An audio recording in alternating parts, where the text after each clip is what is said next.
이혼 도장을 찍던 날 손이 떨리지 않았습니다. 30년을 살면서 처음으로 손이 떨리지 않았어요. 공증 사무소 창구 직원이 확인하셨습니까?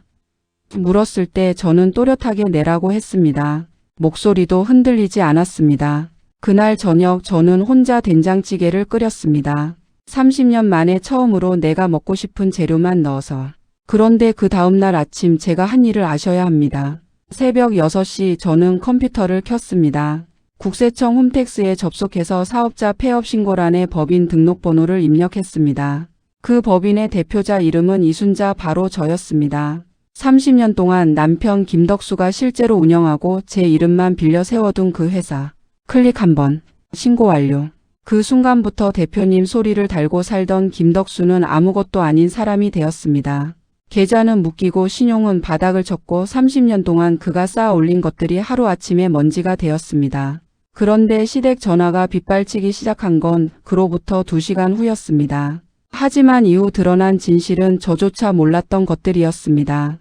이순자, 1958년생, 경북 안동 출신. 그녀의 어머니는 늘 말했습니다. 순자야, 여자는 좋은 남자 만나는 게 팔자다. 그래서 순자는 평생 그 말을 믿었습니다. 아니, 믿으려고 했습니다. 김덕수를 처음 만난 건 22살 동네 새마을 청년의 모임에서였습니다.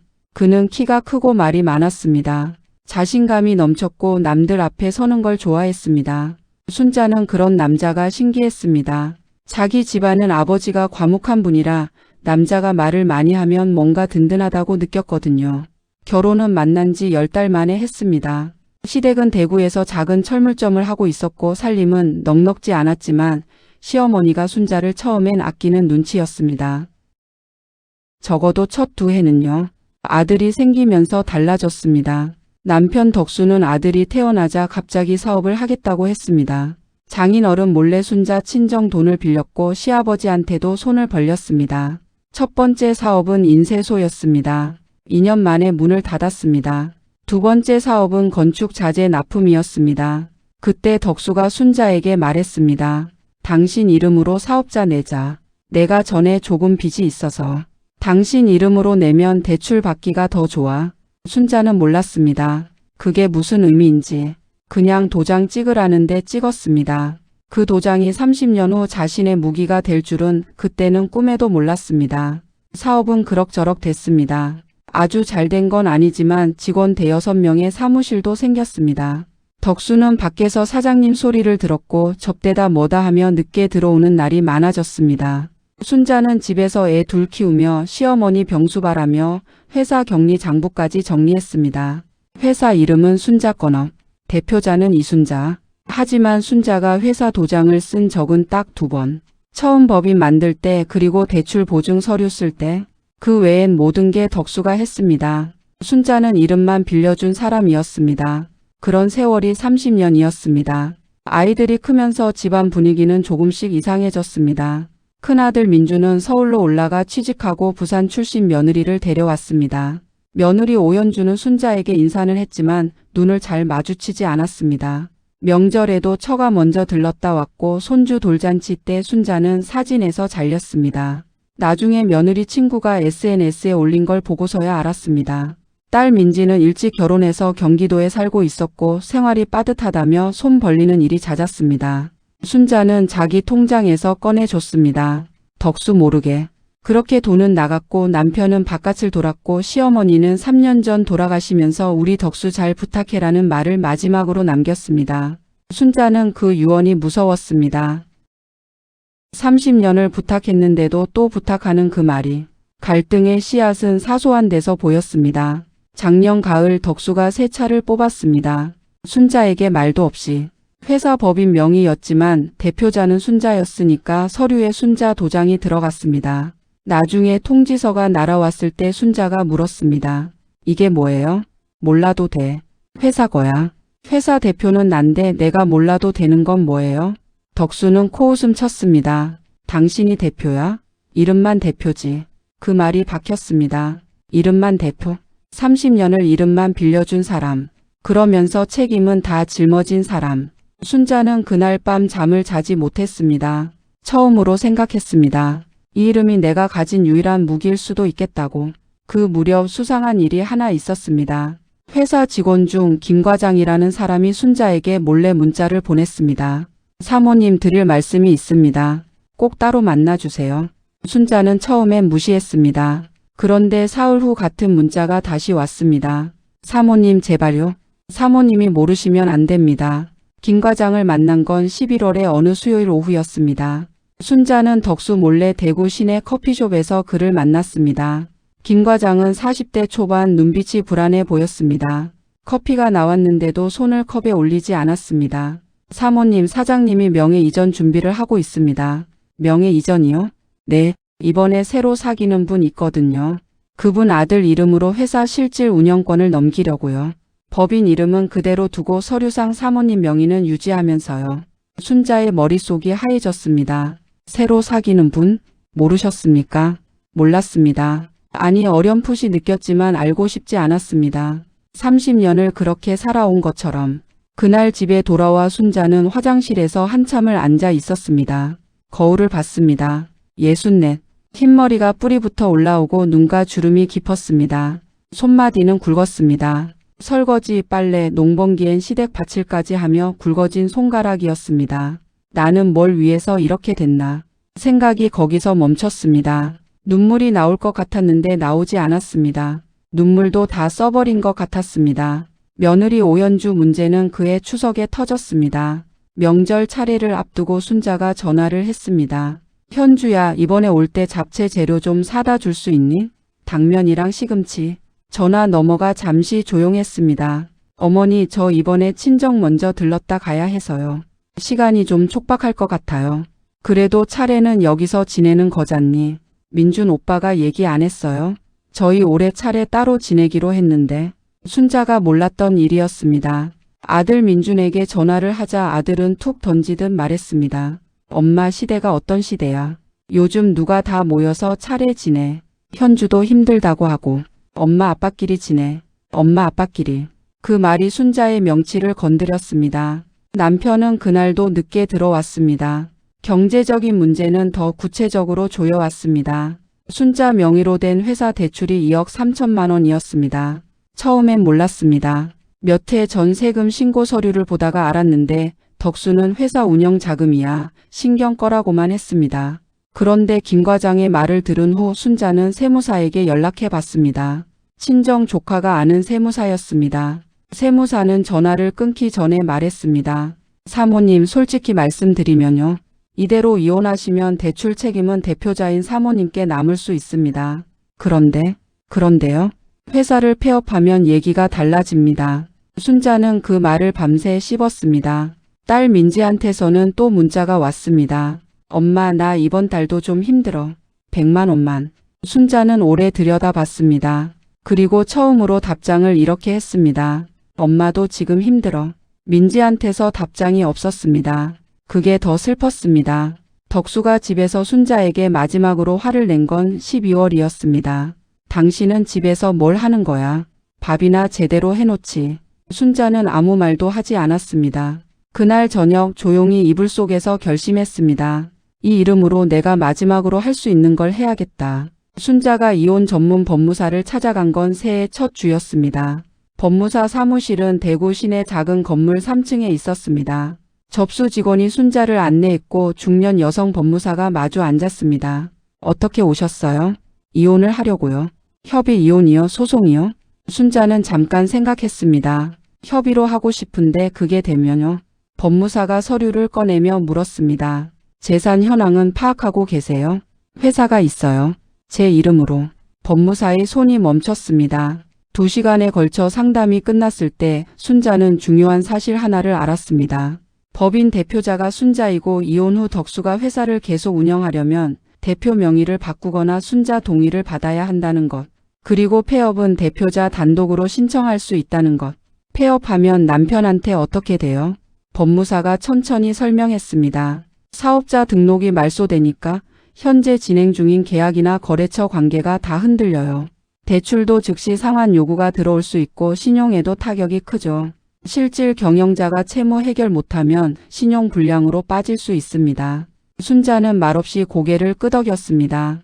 집으로 돌아오는 버스 안에서 순자는 창밖을 봤습니다. 대구 시내가 지나갔습니다. 30년 전 덕수와 이 거리를 함께 걸었습니다.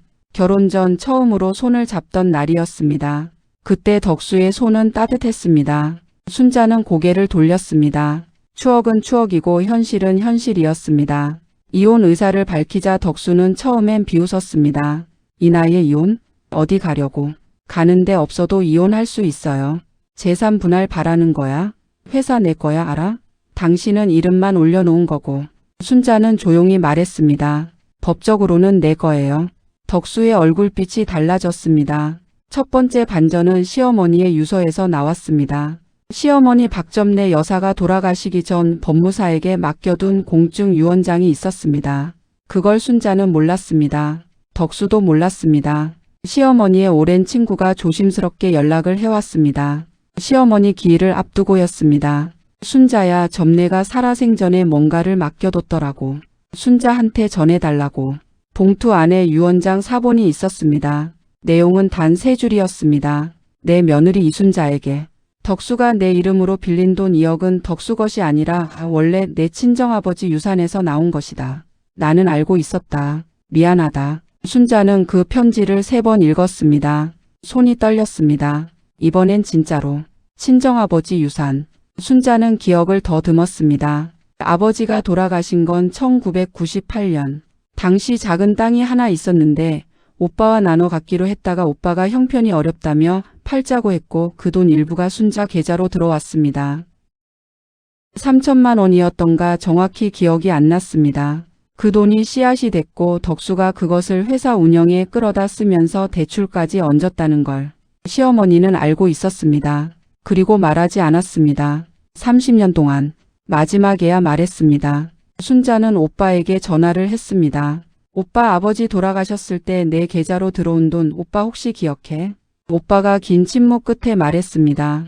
순자야, 그거 덕수가 나한테도 연락했었어. 그때 뭐라고?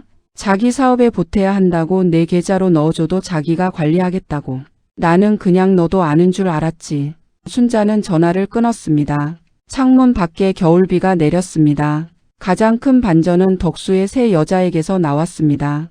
순자가 이혼 절차를 밟는 도중 덕수의 휴대폰에서 메시지 하나를 받습니다. 덕수가 깜빡하고 식탁에 두고 나간 날이었습니다. 보낸 사람 이름은 현지 엄마.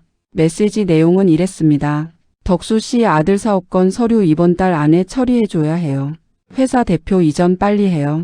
당신 부인이 이상하게 알아보고 다닌다는 소문 들었어요. 순자는 화면을 오래 봤습니다. 현지 엄마. 현지. 그 이름이 어디서 들었던 이름인지 기억이 잘 나지 않았습니다. 그런데 잠시 후 떠올랐습니다. 3년 전 덕수 회사 창립 기념 행사에 순자도 참석한 적이 있었습니다.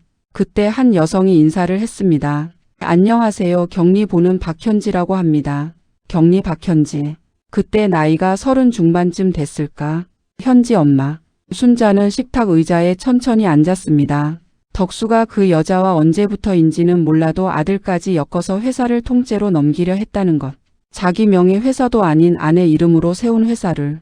그게 무너지는 순간이었습니다.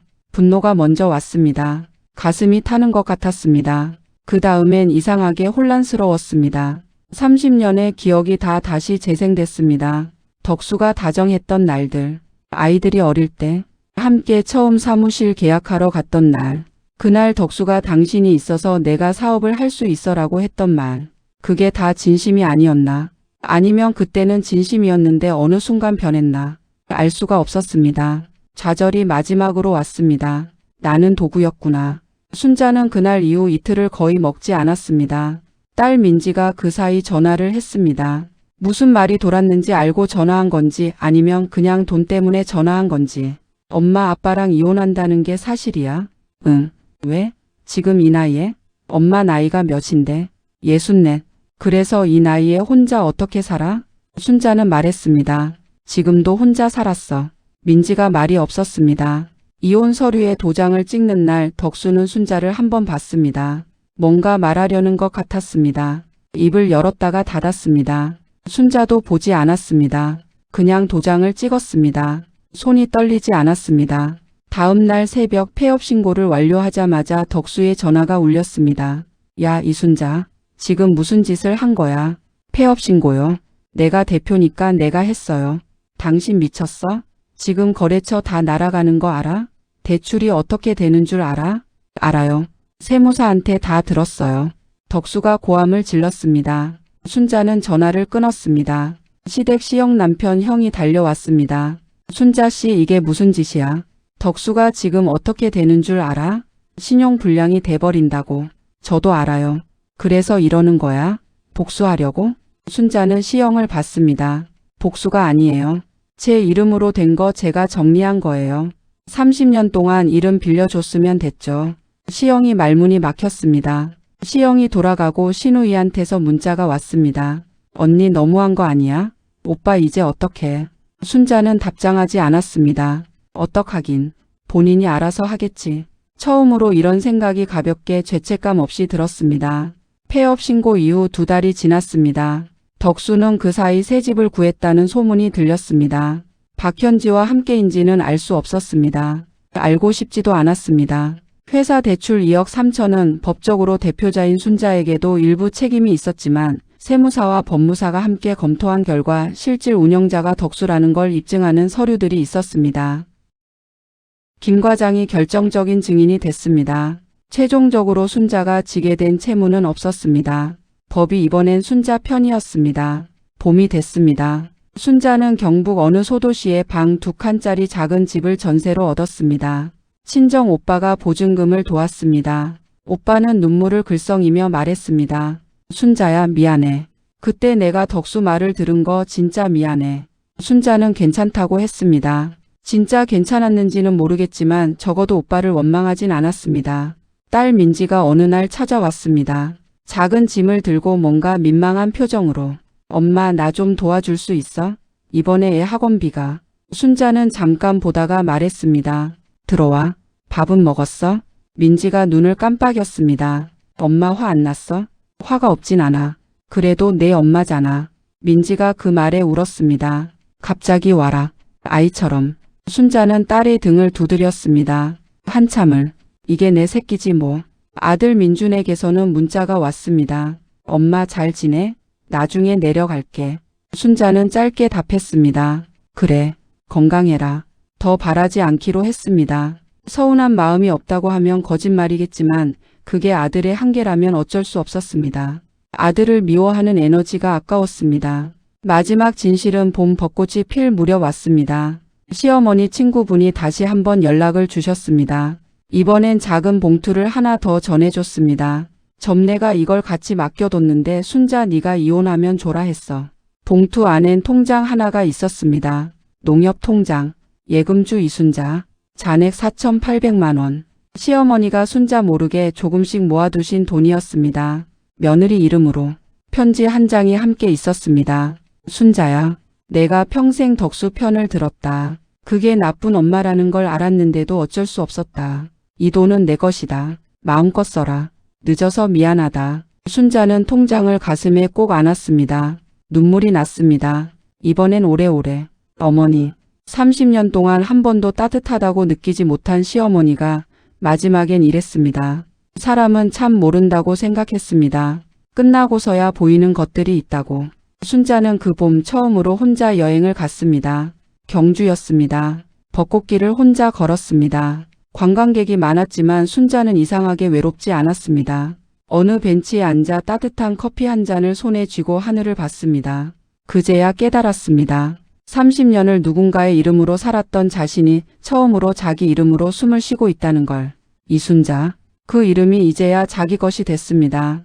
사랑은 늘 너무 늦게 온다고 했지만 자유는 아직 늦지 않았습니다.